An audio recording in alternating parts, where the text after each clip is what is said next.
நீங்கள் ஜெயலலிதா மாதிரி ஒரு செல்வாக்கு மிக்க தலைவர் கிடையாது. நீங்கள் தொடர்ந்து தோல்வியை பார்த்துட்டு இருக்கீங்க. நீங்கள் வெற்றியை பார்த்தாலும் உங்கள் தொண்டர்களுக்கும் நம்பிக்கை வரும், எங்களை மாதிரி வெளியில் கூட்டணிக்கு வரவங்களுக்கும் நம்பிக்கை வரும். நீங்கள் தொடர்ந்து தோல்வியை பார்த்தீங்கன்னா உங்கள் மேலே எப்படி நம்பிக்கை வரும்? அதனால் அவர் ஒற்றுமைக்கான ஒரு விஷயத்தை கையில் எடுக்கணுன்றது தான் தொண்டர்களுடைய எதிர்பார்ப்பாக இருக்குது.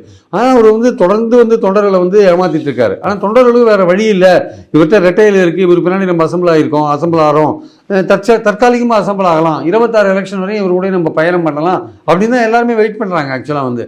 அதனால் இந்த சுச்சுவேஷனை பயன்படுத்திட்டு எடப்பாடி அவர்கள் நிச்சயமாக பலப்படுத்த வேண்டிய அவசியம் இருக்குது. நீங்கள் பலமாக இல்லைன்றதை பார்லிமெண்ட் தேர்தலே காட்டிடுது.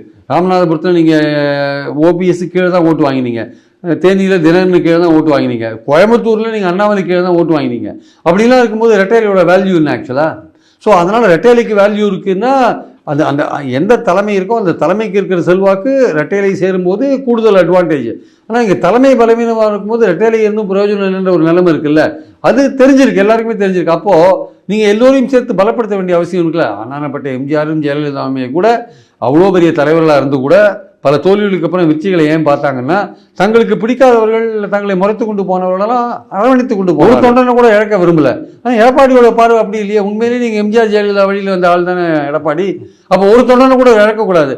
கேட்டால் ஓபிஎஸ் கட்சி ஆஃபீஸர் சூறையாடிட்டாரு, அதை போய் அதை எடுத்துன்னு போயிட்டார், எதை எடுத்துன்னு போயிட்டார். நான் கேட்குறேன், இவ்வளோ அதிமுகவோட நீண்ட வரலாறுல இதெல்லாம் நடந்ததே கிடையாதா? ஜெயலலிதா தலைமையில் பூட்டை உடைச்சது கிடையாதா? எவ்வளோ விஷயங்கள் நடந்திருக்கு அதிமுகவோட வரலாறுல. பொதுக்குழு செயற்குழுவில் கலாட்டம் நடந்ததே கிடையாதா? எம்ஜிஆரை கேள்வி கேட்டதே கிடையாதா? பச்சை குத்தின விஷயத்தில் எவ்வளோ பேர் கேள்வி கேட்டாங்க, கேள்வி கேட்டதே கிடையாதா?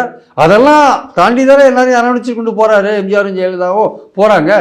எம்ஜிஆரே ஜெயலலிதா ஓரம் கட்டி தானே வச்சிருந்தாரு. அப்புறம் ஜெயலலிதா அப்படி வந்தாங்க உள்ள அந்த 84, 87 காலகட்டத்தில். இதெல்லாம் எடப்பாடி உண்மையிலேயே இந்த கட்சியில் ஆதி காலத்துலேருந்து இருக்காருன்னா இந்த வரலாறு அவருக்கு தெரிஞ்சிருக்கணும்.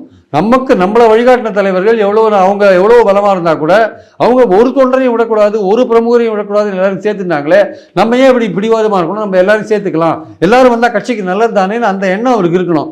அந்த எண்ணம் இல்லைன்னா, இல்லை இவங்க வந்தால் நம்ம பதவி போயிடுன்னு நினச்சாருன்னா, சுயநலமாக போனார்னா நிச்சயமாக 26 அவருக்கு எண்டு கார்டு போட்டுருவாங்க.